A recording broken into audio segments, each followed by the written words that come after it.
Roee Ruttenberg is live for us in Tel Aviv. And Roee, what do we know right now?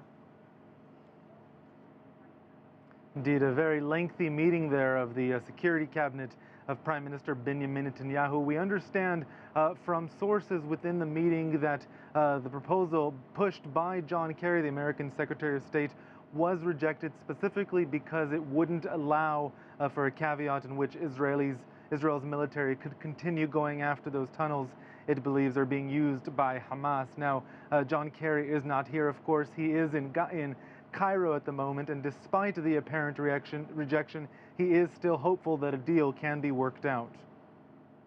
The basic outline is approved by everybody.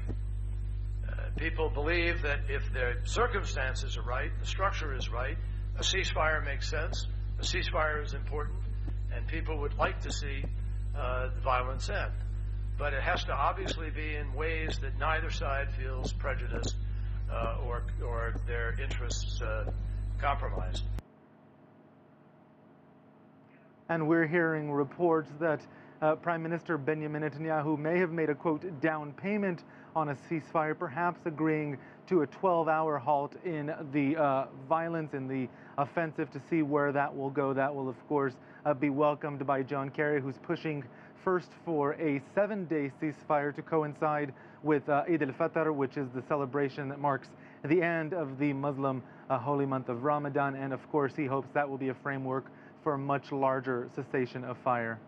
Roee, there have been other ceasefire proposals, other ones agreed to, in fact, in the past. John Kerry says he's going to Paris tomorrow to continue the talks, and the Chinese Foreign Ministry is pushing for a ceasefire.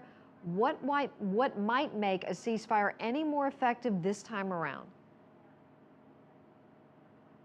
Indeed, and it's not even clear if a ceasefire can actually be agreed upon. And it's not just John Kerry that's going to Paris. There's representatives from Turkey and Qatar, very strong voices here.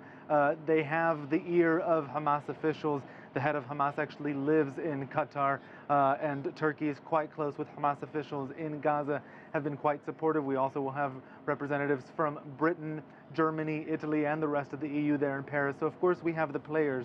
And we also have John Kerry here in the region, in Cairo, along with the UN Secretary General Ban Ki-moon, all of these players pushing for a ceasefire. At the same time, you're getting different reactions from the security cabinet within Israel. We understand the Minister of Defense, Moshe Ya'alon, while these discussions are happening in the security cabinet, told Israel's soldiers that they need to be prepared for a wider operation in Gaza. We're hearing reports that Israel believes it needs at least 1 to 2 more weeks to complete its operations of really getting rid of those tunnels, going tunnel by tunnel, putting explosive devices and knocking them out. And of course, we should also mention that in the past, Hamas officials have seemed open to some suggestions of a ceasefire and then closed to others.